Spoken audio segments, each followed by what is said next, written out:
اوپر اٹھا کے بتایا کہ میں تمہیں ایسا نبی دے رہا ہوں، اس کے ہاتھوں میں ہاتھ دو گے تمہیں مجھ تک پہنچا دیں گے، تم چاند ڈھونڈ رہے۔ دیکھو پہلی اوپن ہارٹ سرجری میرے نبی کی ہوئی ہے، تو اوپن ہارٹ سرجری ہو سکتی ہے، میرے نبی نے سوچ دی۔ وہ تو ہم زوال کا شکار ہوئے تو اور لوگ ہم سے لے گئے، ورنہ اوپن ہارٹ سرجری کا پہلا تصور میرے نبی کے سے شروع کیا گیا ہے کہ جب آپ کو معراج پہ لے جانے لگے، ام ہانی کے گھر سے آپ کو جبریل نے لیا اور حتیم میں آئے۔ حتیم وہ چھوٹی وال دیوار ہے جو بیت اللہ کے ساتھ، اس میں بیت اللہ کا اندر ہے۔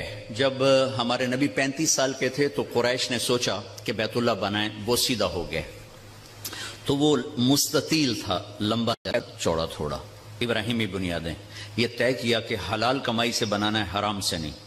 اچھا وہ پیسے اتنے بنے کہ یہ چوکور بنا اور اگلا حصہ رہ گیا، تو کہنے لگے بس بھائی جتنا ہے اتنا ہی بناؤ، تو وہ چوکور بنا کر اوپر چھت ڈالی اور یہ حصہ چھوڑ دیا کہ جب پیسے ہوں گے تو ہم یہ بیچ میں شامل کر لیں گے۔ یہ اللہ کی حکمت تھی، نہ پیسے ہوئے نہ وہ شامل ہوا، تاکہ غریب لوگ بھی اگر بیت اللہ کے اندر نماز پڑھنا چاہیں تو وہ جگہ ہے جہاں اگر آپ اندر ہیں۔ ہم تو بیت اللہ کی طرف منہ کر کے نماز پڑھتے ہیں نا، لیکن اگر آپ بیت اللہ کی طرف پشت کر کے حتیم کی طرف منہ کر کے نماز پڑھیں تو بھی آپ کی نماز ہو گئی ہے، چونکہ آپ بیت اللہ کے اندر ہیں۔ میں 2 دفعہ بیت اللہ کے اندر گیا، نماز پڑھی، لیکن وہ تو بڑے سفارشوں سے اور بڑے تعلقات سے، اور وہاں تو جو آدمی چلا جائے وہ بیت اللہ کے اندر ہے۔ تو آپ کو حتیم میں لے جایا گیا، اب آپ کو بے ہوش نہیں کرنا، یوں جبریل نے ہاتھ مارا، سارا سینہ کھل گیا، اب دیکھ رہے ہیں، اور اس نے دل کو باہر نکالا تو دل سارے جسم سے جدا ہو گیا۔ اور اس کے میرا بھائی ہارٹ اسپیشلسٹ ہے تو میں اسے سنتا رہتا ہوں، باتیں گھر میں ہوتی رہتی۔ اچھا نکالا، پھر اس کو زمزم کا پانی ایک ٹپ میں تھا، اس میں دھویا، اس کو دھویا، دھوتے رہے، اور آپ دیکھ رہے ہیں۔ اس کے بعد ایک آسمان سے لائے تھے، وہ پورا نور کا ایک بھرا ہوا برتن تھا، پھر وہ سارا نور آپ کے دل میں انٹر کیا، پھر اس کو بند کر کے پھر لگایا، ساتھ ہی دل سر ہر رگ سے جڑا، پھر سینے کو ملایا ہاتھوں سے، پھر یوں ہاتھ پھیرا۔ تو اب جن کی ہارٹ سرجری ہوتی ہے، اب دیکھیں یہاں کتنے بڑے بڑے ٹانکے لگے ہوتے ہیں، لیکن آپ کے سینہ مبارک پر کوئی داغ نہیں۔ یہ پہلی اوپن ہارٹ سرجری میرے نبی نے معراج کے واقعے میں امت کو دیا ہے اشارہ، تو ہم نکھٹو نکلے تو اور لوگ ہم سے یہ سب کچھ لے گئے۔ سب سے پہلی ہارٹ سرجری 4 سال کی عمر میں ہوئی، جب آپ حضرت حلیمہ کے پاس تھے اور آپ بکریاں چرانے جایا کرتے تھے، تو آپ کے بھائی رضائی بھائی وہ دوڑے دوڑے آئے کہ میرے بھائی کو 2 بندوں نے قتل کر دیا۔ تو حلیمہ بھاگی ہوئی آئیں تو آپ دیکھا آپ پریشان بیٹھے تھے، تو حضرت حلیمہ نے پوچھا بیٹا کیا ہوا؟ کہ 2 آدمی آئے تھے، مجھے لٹا دیا، میرا سینہ کھولا، میرا دل نکالا، پھر اس کو صاف کیا، پھر میرے دل میں، پھر میرے سینے میں دوبارہ فٹ کر دیا۔ یہ پہلی ہے، اور پھر معراج پر جانے سے پہلے دوبارہ اوپن ہارٹ سرجری ہوئی ہے۔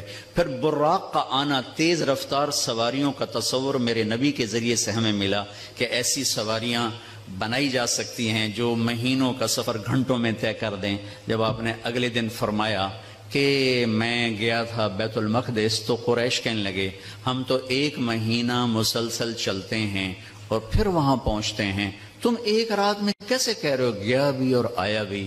تو براق ایک سواری ہے جس کی تیز رفتاری سے ایک پیغام، میسج امت کو گیا کہ اگر تم اس کائنات کے علوم تک پہنچ جاؤ تو تم تیز رفتار سواریاں بھی بنا سکتے ہو۔ 650 کلومیٹر فی گھنٹہ کی رفتار سے جاپان نے ٹرین بنا لی۔ آپ کو ام ہانی کے گھر سے اٹھایا گیا، حضرت علی کی بہن، ان کے گھر میں آپ تشریف فرما تھے، اور سیدھا بھی اللہ لے جا سکتے تھے، سیدھا بھی لے جاتے، لیکن مکہ سے بیت المقدس لے جانے میں یہ اعلان تھا کہ اب بیت المقدس بھی مکہ کے تابع ہو گیا ہے، اب یہاں کا قبلہ بھی بیت اللہ ہو گیا ہے، یہاں جتنے نبی آئے وہ سب آپ کے تابع ہو گئے، لہٰذا وہاں پہلے سارے انبیاء موجود ہیں اور سب انتظار میں ہیں، اور آپ پہلی صف میں کھڑے ہوتے ہیں تو سب ایک دوسرے کو دیکھ رہے ہیں کہ اب امامت کون کرائے گا، تو جبریل آپ کا ہاتھ پکڑ کے آپ کو مصلی پر کھڑا فرماتے ہیں، آپ 2 رکعت نماز ادا فرماتے ہیں، اور آپ کے پیچھے 1.25 لاکھ نبی نماز پڑھ کر یہ اعلان کرتے ہیں کہ ہماری نبوت آپ کے قدموں پہ قربان ہو گئی، اب ہمارے لیے بھی آپ ہی نبی ہیں، ہمارے لیے بھی آپ ہی نبی ہیں۔ عیسیٰ سے لے کر آدم تک تمام انبیاء کو وہاں کھڑا کیا گیا، تو آپ کا سینہ مبارک چاک کیا، اسی کرتے آپ تہمت پہنتے تھے، شلوار زندگی میں ایک دفعہ پہنی اور اسے پسند فرمایا، لیکن عام آپ کا لباس تہمت تھا، تو کوئی خلائی لباس کی ضرورت نہیں پڑی آپ کو، وہاں سے اٹھایا، راستے میں واقعات ہیں، ایک جگہ آپ کو اتارا، کہا یہاں نماز پڑھیں 2 نفل، کہ یہ کون سی جگہ ہے؟ کہ یہاں آپ ہجرت کر کے تشریف لائیں گے، مدینے میں اتار کے 2 نفل پڑھائے گا، پھر چلایا گیا کہ یہاں 2 نفل پڑھیں، کہ یہ کون سی جگہ ہے؟ کہ یہاں آپ کے دادا ابراہیم کی جائے پیدائش ہے، پھر چلایا گیا، تو آپ جب مصر کی طرف سے بیت المقدس کی طرف آ رہے تھے تو آپ کو خوشبو آئی، خوشبو جنت کی، آپ نے کہا یہ کیا ہے؟ تو کہا یا رسول اللہ، فرعون کی ایک باندی تھی، باندی وہ ہو گئی تھی، موسیٰ علیہ السلام پر ایمان لائے، اس کی 2 بیٹیاں تھیں، ایک دودھ پینے والی، ایک سا چلنے والی، جب فرعون کو پتا چلا تو اس نے ایک کڑاہ میں تیل ڈالا، میں واقعہ پورا سنا رہا ہوں، انہوں نے صرف اشارہ کیا تھا، نیچے آگ جلائی، جب وہ تیل کھولنے لگا تو اس نے اس باندی کو اور اس کی 2 بچیوں کو پکڑوا لیا، کہنے لگا مجھے رب مانو گی تو زندگی مبارک، اولاد مبارک، موسیٰ کے رب کو مانو گی تو پہلے تیری بیٹیاں تیرے سامنے جلاؤں گا، پھر تجھے جلاؤں گا۔ یہ مائیں بیٹھی ہیں، انہیں زیادہ پتہ ہے کہ اولاد کی محبت کیا ہوتی ہے، اور اللہ نے اپنی محبت کو تشبیہ دی ہے، باپ سے تشبیہ نہیں دی، اور اس کے سامنے 2 بچیاں جلنے کے لیے حکم ہو چکا ہے، اور اس کا ایک بول اپنی بچیوں کو بچا سکتا ہے، اور یہ گھر میں جا کے کہہ سکتی یا اللہ معافی دے دے، میں نے کلمہ کفر کہا ہے، میں اندر سے کافر نہیں، تو جائز، لیکن ایک شاعری زبان پہ آ گئی ہے، ہماری اپنی زبان کی ہے، پتہ نہیں توڑے پلے پوے نہ پوے، تو سن لگے جی، عاشق ہوں میں عشق کما میں دل رکھیں وانگ پہاڑاں ہو، سہ بدیاں 1000 علامیں کر جانے باغ بہاراں ہو، منصور جے چک سولی دتے جڑے واقف کل اسراراں ہو، سجدیوں سر چائی نہ باہو توڑے کافر کہن 1000 ہو، عاشق سوئی حقیقی جڑا قتل معشوق دے مننے، سر نو جوڑے تے مکھ نہ موڑے بھویں 100 تلواراں کھنے، سچا عشق حسین علی دا باہو سر دتے تے راز نہ بھنے۔ تو اس باندی نے کہا فرعون 2 ہیں، 100 ہوتی تو یہاں جلا دیتی اللہ کے نام پر۔ اس کو غصہ چڑھا، اس نے بڑی کو پکڑوایا اور یوں ڈالا، وہ چیختی رہی، مچھلی کی طرح تل گئی، پھر چھوٹی کو کھینچا اور اس کے سامنے یوں ڈال دیا، اس کی تو آہ بھی نہ نکلی، جب اس کو کھینچا تو نے کہا میری ایک خواہش، کیا؟ کہ جب میں بھی جل جاؤں تو ماں بیٹیوں کو جدا نہ کرنا، ہماری ہڈیاں کٹھی دفن کرنا کہیں۔ فرعون نے کہا ہاں ہو جائے گا۔ کود گئی وہ بھی، ان کی ہڈیاں نکال کے ایک جگہ دبا دی گئیں، یہ واقعہ ہے۔ اب میرے نبی وہاں سے گزرتے ہیں، مصر قریب ہوتا ہے، آپ کو جنت کی خوشبو آتی ہے، تو آپ فرماتے ہیں یہ خوشبو کہاں سے ہے؟ تو جبریل کہتے ہیں یا رسول اللہ، جہاں فرعون کی باندی اور اس کی بیٹیوں کی ہڈیاں دفن ہیں، جس دن یہ دفن ہوئی تھیں اس دن سے آج تک اور قیامت تک یہ خوشبو اسی طرح اٹھتی رہے گی، کائنات مہکتی رہے گی۔ آگے میری بات ہے، اور یہ پیغام جاتا رہے گا کہ یہ بھی زندگی کا ایک انداز ہے، اور یوں بھی زندگی گزاری جاتی ہے۔ جو کسی مقصد کے لیے جیتے ہیں اور مقصد پر مرتے ہیں وہ حسین بن جاتے ہیں، اور جو صرف پیسے پر جیتے ہیں اور پیسے پر مرتے ہیں وہ یزید بن جاتے ہیں۔ میری تاریخ گواہ ہے کہ اللہ نے اپنے قریب ترین لوگوں کو نیزوں پہ چڑھا دیا اور بدماشوں کو فرعون بنا کے تخت پہ بٹھا دیا۔ ہم کربلا، محرم آتا ہے تو ہم سب حسین کے لیے روتے ہیں، محرم جاتا ہے تو سب یزیدی لبادے میں ہوتے ہیں۔ یہ کون سی تعذیب ہے، یہ کون سا کمال ہے، یہ کون سا ایمان ہے؟ پھر آپ کو بیت المقدس اتارا گیا، براق باندھ دیا گیا، دنیا دارالاسباب ہے، نبی کو اسباب دیے گئے، سواری پر لایا گیا، سواری پر۔ جب آگے جانا ہے تو اوپر والا جہان اسباب کا جہان نہیں ہے، وہ تو براق وہاں باندھ دیا گیا اور اگلا سفر اب براق کے بغیر نہیں، 2 نفل پڑھایا گیا۔ اچھا ایک اور عجیب واقعہ یاد آ گیا، اس رات بیت المقدس کا دروازہ بند کرنے کی پوری کوشش کی چوکیدار نے، دروازہ نہیں بند ہوا، تو اس نے مستری بلائے کہ یہ دروازہ نہیں بند ہو رہا، اور اپنے بڑے پادری کو بلایا کہ حضرت یہ دروازہ نہیں بند ہو رہا۔ تو مستریوں نے کہا کہ وہ ڈاٹ ہوتی تھی نا، ڈاٹ، کہ وہ تھوڑی سی نیچے آ گئی ہے، وہ اس نے پریشر اوپر ڈال دیا تو دروازہ بند نہیں ہوگا، صبح ٹھیک کر دوں گا۔ وہ جو بڑے پادری تھے نا، انہوں نے کہا بیٹا یہ ڈاٹ کا چکر نہیں، آج آخری نبی کی آمد ہے یہاں، یہ اس وجہ سے ان کے اکرام میں یہ دروازہ کھلا ہوا ہے، صبح خود ہی ٹھیک ہو جائے گا۔ یہ پادری بعد میں ایمان لے آئے تھے جب اللہ کے نبی نے دعوت نامہ بھیجا تھا، پھر ان کو عیسائیوں نے قتل بھی کر دیا تھا۔ وہاں آپ نے 2 نفل پڑھے۔ اب آپ نے اوپر جانا ہے تو مکہ سے بیت المقدس تک آپ بشریت میں ہیں، اور پھر یہاں سے اوپر جاتے ہیں تو سبحان الذی اسری بعبدہ، قرآن کی واحد سورہ جو سبحان سے شروع ہو رہی، سبحان الذی اسری، لفظ سبحان۔ سبحان میں کیا پیغام ہے کہ اللہ تمہارے قوانین سے پاک ہے، تمہارے مادی قوانین سے پاک ہے۔ مادے کا قانون یہ ہے کہ اس لباس میں کوئی اسپیس میں نہیں جا سکتا، مادے کا قانون یہ ہے کہ اس لباس میں اسپیس میں جاتے ہی پھٹ جائے گا، چونکہ جو ہمارے اوپر ہوا کا پریشر ہے، جب ہوا سے اوپر جائیں گے اور پریشر ریلیز ہوگا تو ہم خود بم بن کے پھٹ جائیں گے۔ ہر مرد عورت کے اوپر 280 من ہوا کا پریشر ہے، اس پریشر کو روکنے کے لیے ہمارے اندر پریشر ہے، جب ہم اوپر جائیں گے تو دھڑوں ایک دھماکہ ہوگا، چونکہ اوپر سے اس پریشر کو مصنوعی طور پر راکٹ میں کریٹ کیا جاتا ہے، لباس کے اندر، اس کے اندر، تب ہم اوپر جاتے ہیں کہ تمہارا رب ان سارے قوانین سے پاک ہے، سبحان سبحان۔ اوپر جانے کے لیے آسرا چاہیے، جبریل نہیں، جبریل کا آسرا بھی نہیں چاہیے، سبحان تمہارے قانونوں کا محتاج نہیں ہے۔ اتنی لمبی کائنات میں رات کے اندر سفر پورا ہو جائے گا، کیسے ہوگا؟ نہیں ہو سکتا، ہو سکتا ہے، کیوں؟ سبحان کہ تیرا رب زمان کا بھی مالک ہے، مکان کا بھی مالک ہے۔ ٹائم کو روکنا، زمانے کو روکنا، مکان کو روکنا تمہارے لیے ناممکن ہے، تیرے رب کے لیے ممکن ہے۔ آئنسٹائن مر رہا تھا تو کسی نے کہا تیرے جیسا سائنسدان بھی مر رہا ہے، کہنے لگا ہاں ٹائم سے باہر نکال دو تو میری موت نہیں ہوگی، موت سے بچ جاؤں گا، اور ٹائم سے باہر مجھے کون نکالے گا؟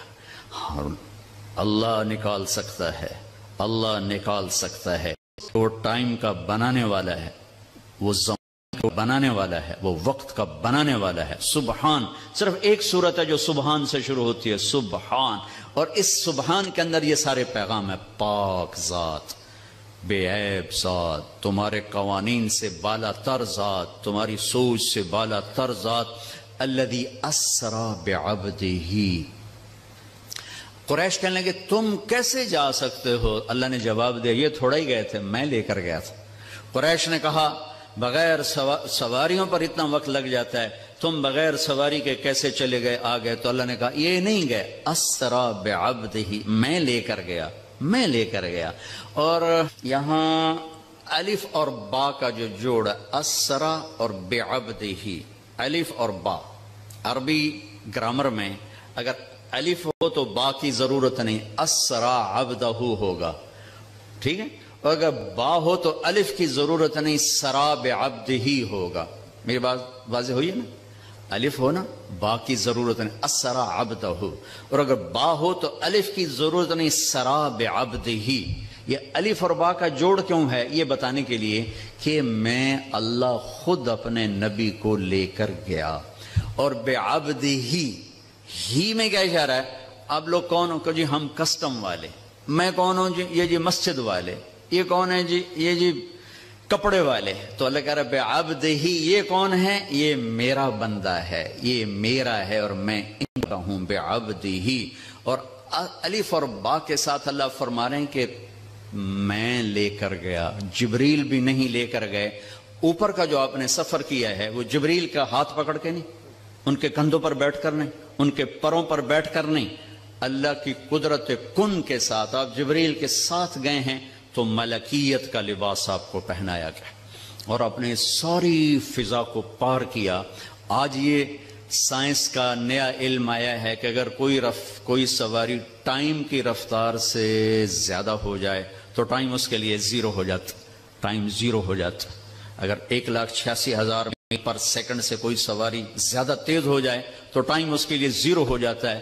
یہ آج کے امکانیات بتائے جا رہے ہیں اور یہ میرے نبی کا سفر سپیس کو، راکٹ کو، شٹل کو، ہر چیز کے لیے راستہ دے رہا ہے کہ یہ ہو سکتا ہے، یہ ہو سکتا ہے. خلائی تسخیر ہو سکتی ہے، خلائی سیاروں تک جانا ہو سکتا ہے. لیکن آپ کی پہلی منزل پہلا آسمان آدم علیہ السلام نے استقبال کیا. دوسرا آسمان یحییٰ علیہ السلام، زکریا علیہ السلام، عیسیٰ علیہ السلام نے استقبال کیا. تیسری منزل یوسف علیہ السلام، تیسرا آسمان. چوتھی منزل ادریس علیہ السلام، چوتھا آسمان. پانچویں منزل ہارون علیہ السلام، پانچواں آسمان. چھٹی منزل موسیٰ علیہ السلام، چھٹا آسمان. ساتویں منزل ابراہیم علیہ السلام. ہر آسمان پر نبی کھڑے ہوتے تھے پھولوں کے ہار لے کر. یہ میرا اضافہ ہے استقبال کے لیے. اور ہر نبی کہتے ہمارے بھائی آ گئے، ہمارے نبی آ گئے، ہمارے بھائی آ گئے، ہمارے نبی آ گئے. اب ساتویں آسمان پر پہنچے تو ریسپشن کوئی نہیں. جب میں ابھی آیا تو سارے آپ کے افسران وہاں کھڑے ہوئے تھے. ریسپشن ساتویں آسمان پر ایک بڑے میاں، ایک بیت اللہ ہے، اس کی یوں ٹیک لگا کر نہ بیٹھے ہوئے اور اس طرح ہاتھ رکھ کے بیٹھے ہوئے، سفید داڑھی یہاں تک آ رہی اور اس بیت اللہ کا طواف ہو رہا ہے، فرشتے طواف کر. آپ پوچھتے ہیں یہ بڑے میاں کون ہیں، یہ بزرگ کون ہیں؟ تو جبریل کہتے ہیں یہ آپ کے دادا ابراہیم علیہ السلام. اگر اللہ چاہتے تو ابراہیم بھی کھڑے ہوتے وہاں، چونکہ مرتبہ تو ہمارے نبی کا بڑا ہے، رشتہ ابراہیم کا بڑا ہے، مرتبہ ہمارے نبی کا بڑا ہے. لیکن ان کو بٹھایا، ان کو چلایا. یہ میری بات آپ غور سے سنیے گا. ان کو بٹھایا، ان کو چلایا. ساری کائنات حضرت ابراہیم علیہ السلام سے بھر جائے، ہمارے نبی کے برابر نہیں ہو سکتے. ساری کائنات ملائکہ سے بھر جائے، ہمارے نبی کے ایک بال کے برابر نہیں ہو سکتے. جس کو اللہ حبیب بنائے وہ کیا ہوگا. جس کے چہرے کی قسمیں والضحیٰ، جس کی زلفوں کی قسمیں واللیل اذا سجا، جس کے شہر کی قسم وہذا البلد الامین، جس پر اتری کتاب کی قسم قاف والقرآن المجید، جس کی جان کی قسم لعمرک انہم لفی سکرتہم یعمہون، جس کا وکیل صفائی بن کے قسم والنجم اذا ہوا ما ضل صاحبکم وما غوا، جس کو تسلیاں دینے کے لیے قسم واللیل اذا سجا ما ودعک ربک وما قلا، جس کے بول کی قسم وقیلہ یا رب ان ہؤلاء قوم لا یؤمنون، جس کو رحمت للعالمین کا ٹائٹل وما ارسلناک الا رحمت للعالمین وما ارسلناک الا کافۃ للناس بشیر ونذیرا، جس سے اللہ لاؤڈ سے کبھی محمد، کبھی احمد، کبھی ماہی، کبھی حاشر، کبھی عاقب، کبھی فاتح، کبھی خاتم، کبھی ابو القاسم، کبھی طٰہٰ، کبھی یاسین، کبھی مزمل، کبھی مدثر، کبھی شاہد، کبھی مبشر، کبھی نذیر، کبھی داعی الی اللہ، کبھی سراج منیر. دیکھو تو صحیح اللہ کیا لاڈ کر رہا ہے اپنے نبی کے ساتھ. یہ بیت اللہ کی دیوار ہے ساتویں آسمان. یہ ایک بڑے میاں بیٹھے ہوئے ہیں اور یہ کائنات کی عظیم ہستی آتے ہیں اور یہ ادھر جا رہے ہیں، وہ ادھر نہیں آ رہے کہ یہ باپ ہیں، یہ بیٹے ہیں.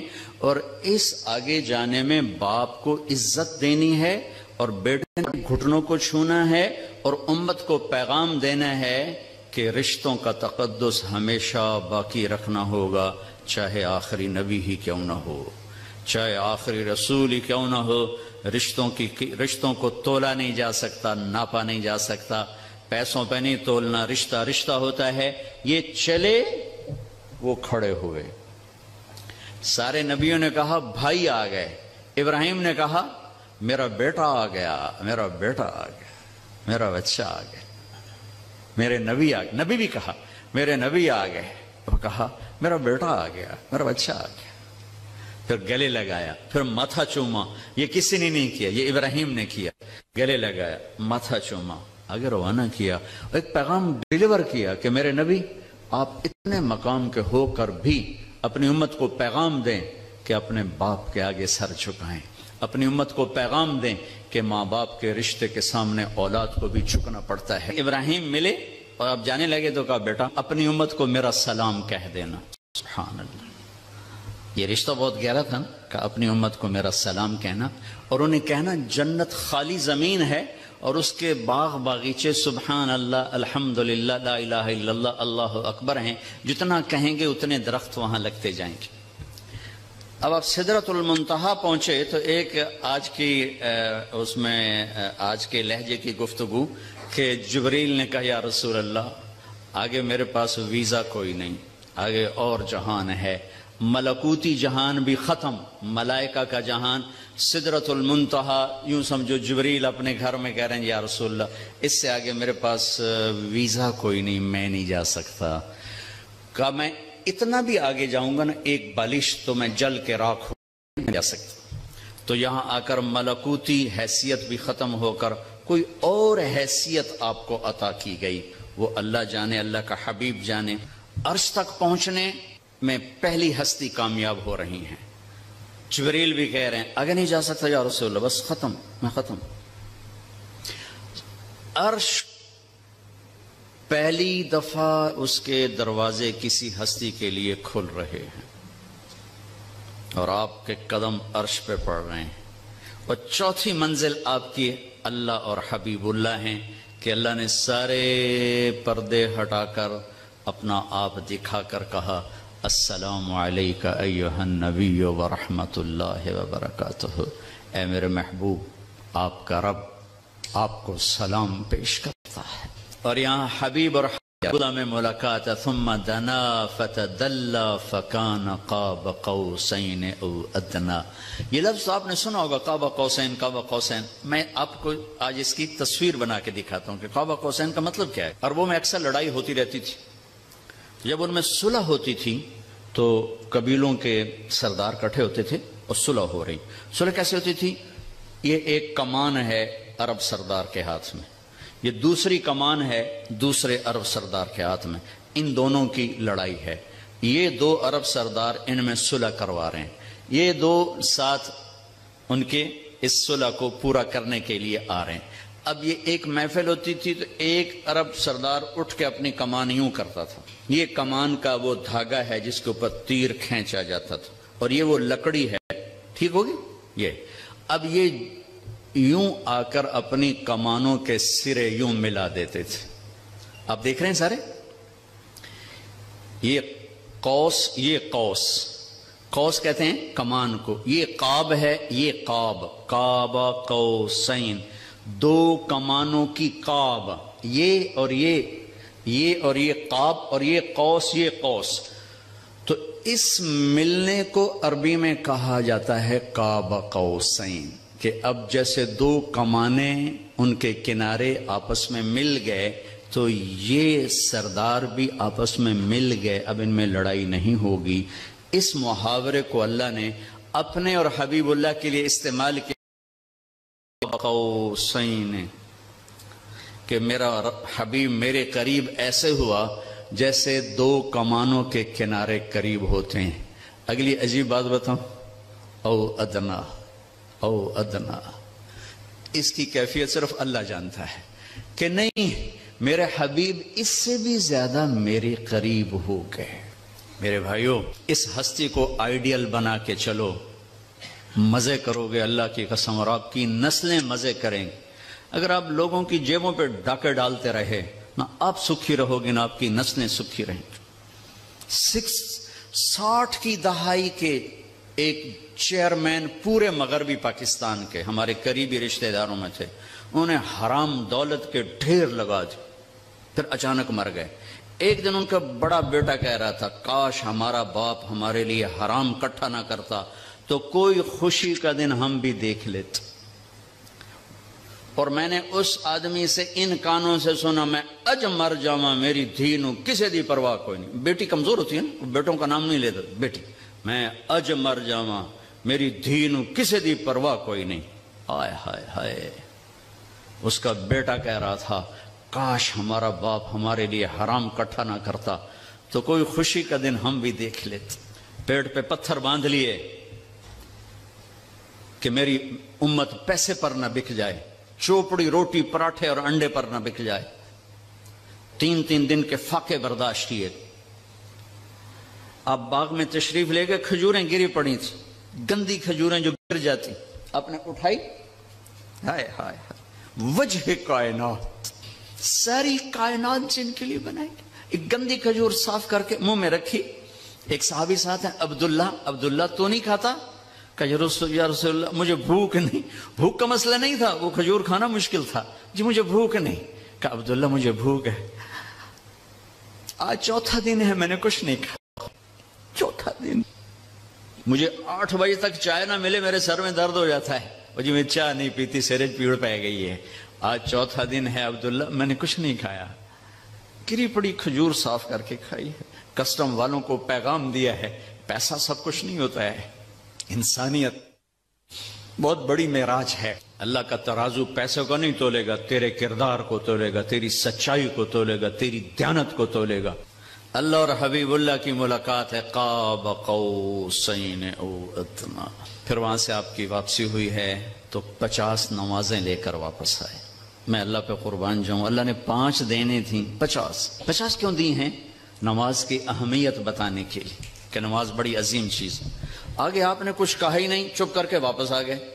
تو میں نے کہیں پڑھا نہیں، لیکن مجھے لگتا ہے اللہ نے 6 آسمان پہ موسیٰ علیہ السلام کو کھڑا کر دیا، ہوگا، چونکہ پڑھا ہوا نہیں، وجدان ہے۔ یا رسول اللہ، اللہ کی ملاقات کیسی رہی؟ بہت اچھی رہی۔ کیا ملا؟ کہ 50 نمازیں۔ کہا توبہ یا رسول اللہ یہ کون پڑھیں گے؟ اب واپس جا کے تھوڑی کم کروائیں۔ واپس گئے، 5 کٹ۔ پھر موسیٰ کھڑے تھے، کتنی؟ 5۔ نہیں یا رسول اللہ، واپس جائیں، پھر 5۔ 9 چکر لگے، آنا جانا 5۔ صرف یہ بتانے کے لیے کہ کسٹم والوں، نماز بھی ایک بہت بڑا حکم ہے۔ جب 5 رہ گئیں تو موسیٰ علیہ السلام نے پھر کہا واپس جائیں، کوئی نہیں پڑھیں گے۔ آپ نے کہا مجھے شرم آتی ہے، اب 5 کم ہو رہے ہیں، اب جاؤں گا تو 5 کم ہو گئی تو پیچھے کیا بچا، میں نہیں جاتا۔ تو کہنے لگے چلو ٹھیک۔ میری امت پہ 2 نمازیں فرض تھیں، انہوں نے کوئی نہ پڑھی، یہ کسٹم والے 5 کتھوں پڑھنے نے، ایک نہیں پڑھنی، 5 کتھوں پڑھنی۔ میں کہا نہیں میں نہیں، بس اب ٹھیک ہے۔ یہ پھر سے آواز آئی اوپر سے، میرے حبیب آپ نے 5 قبول کی، ہمارے ہاں 50 ہی ہیں، آپ کی امت 1 پڑھے گی 10 لکھی جائیں گی، 1 پڑھے گی 10 لکھی جائے گی۔ تو یہ وہاں سے تحفہ لے کر آئے۔ وَلَقَدْ رَآهُ نَزْلَةً أُخْرَى عِنْدَ سِدْرَةِ الْمُنْتَهَى۔ پھر واپسی پہ جبریل سے پھر آپ کی ملاقات ہوئی، پھر آپ وہاں سے واپس آئے اور پھر بیت المقدس پہنچے، پھر وہاں سے براق پہ سوار ہوئے، اور صبح نہیں اسی وقت آپ کے سردی کا زمانہ تھا، بستر کی گرمائش ابھی ختم نہیں ہوئی تھی کہ واپس اپنے بستر پر تشریف لے آئے۔ صبح آپ نے حضرت خدیجہ سے کہا یہ ہوا ہے، میں بتانا چاہتا ہوں۔ وہ ڈر گئی، یا رسول اللہ لوگ تو بہت جھٹلائیں گے۔ کہا جھٹلائیں جو مرضی کریں، میں بتانا چاہتا ہوں۔ آپ حرم میں تشریف لائے اور آپ نے یہ اعلان کیا میرا رات یہ سفر ہوا۔ تو ایک آدمی بھاگا، وہاں سے بھاگا، آیا ابو بکر کے پاس۔ ابو بکر، اگر ایک آدمی یوں کہے میں راتوں رات فلسطین بیت المقدس گیا، پھر اوپر گیا، پھر اسی رات واپس آ گیا، تم مانو گے؟ تو ابو بکر نے کہا کہنے والا کون ہے؟ کہ کہنے والا تیرا ساتھی ہے۔ کہ پھر میں مانتا ہوں۔ یہاں سے آپ کو صدیق کا ٹائٹل ملا، صدیق، لکل امت صدیق، ہر امت کا ایک صدیق ہے، میری امت کا صدیق ابو بکر ہے۔ میں صرف اتنا کہوں گا، کچھ ٹائم نکال کر اپنے نبی کی سیرت پڑھیں، قرآن پڑھیں۔ میں آپ کو مسئلے مسائل بتانے نہیں آیا تھا، صرف اپنے نبی کی زندگی کے چند پہلو بتانے آیا تھا۔ آگے آپ کے اندر میں ایمان والا ایک بیٹھا ہوا ہے، پورا ایک فرد اندر بیٹھا ہوا ہے۔ ایک غلام محمد یہ کپڑوں میں ہے، ایک طارق جمیل کپڑوں میں ہے، ایک اس کے اندر ہے جو کبھی خطا نہیں کھاتا، کبھی غلط مشورہ نہیں دیتا، ہمیشہ سچ بولتا ہے، ہمیشہ صحیح کہتا ہے، ہمیشہ صحیح بات کرتا ہے، صحیح قبول کرتا ہے، غلط کو رد کرتا ہے۔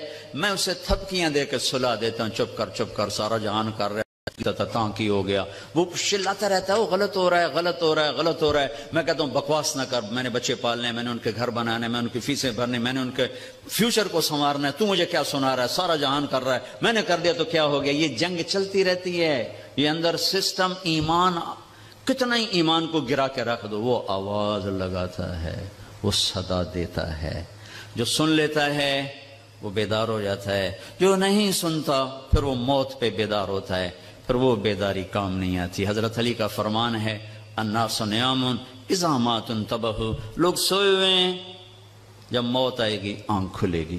خوش قسمت ہے جو مرنے سے پہلے نکلے کہ یہ حق ہے اور یہ باطل ہے، یہ سچ ہے یہ جھوٹ ہے۔ میرے نبی نے فرمایا میرا امتی ہر عیب کر سکتا ہے، ایک جھوٹ نہیں بول سکتا، ایک دھوکہ نہیں دے سکتا۔ میرا سارا دیش جھوٹ اور دھوکے سے بھرا پڑا۔ میں نیوزی لینڈ گیا، میں ڈپریشن کا شکار ہو گیا یہ سن کر کے پورے نیوزی لینڈ میں ایک آدمی جھوٹ نہیں بولتا، ایک آدمی جھوٹ نہیں بولتا۔ وہ میرا دفتر ہو، میری منڈی ہو، میرے کھیت ہوں، میرا سندھ ہو، میرا بلوچستان ہو، میرا سرحد ہو، میرا پنجاب ہو، سچ بولنے والے تو نظر ہی کوئی نہیں آتے۔ کون ہیں، کہاں ہیں؟ 100 میں 10 آدمی نمازی مل جاتے ہیں، 1 کروڑ میں ایک سچ بولنے والا نہیں ملتا۔ سچائی، دیانتداری، راست بازی، رزق حلال کھانے والوں کے گھر میں کبھی شام نہیں ہوتی، اور دھوکہ اور فراڈ اور فریب اور جھوٹ اور رشوت والے گھر میں کبھی صبح نہیں ہوتی۔ اگر میرے اللہ کے ہاتھ میں طاقت ہے تو یہ قانون کوئی نہیں بدل سکتا۔ یہی میرے رب کا قانون رہے گا کہ کبھی کبھی کبھی سچائی پر خزاں نہیں آتی، اور کبھی کبھی کبھی دھوکے جھوٹ پر بہار نہیں آتی۔ سچائی کا سورج زوال پذیر نہیں ہوتا، اور جھوٹ ظلم و ستم کا سورج کبھی طلوع نہیں ہوتا، وہ ہمیشہ اندھیروں میں انسان کو بھٹکا دیتا ہے۔ تو میں آپ سب بھائی بہنوں سے گزارش کروں گا، اپنے نبی کی زندگی ڈھونڈو، تلاش کرو، آپ کو راہ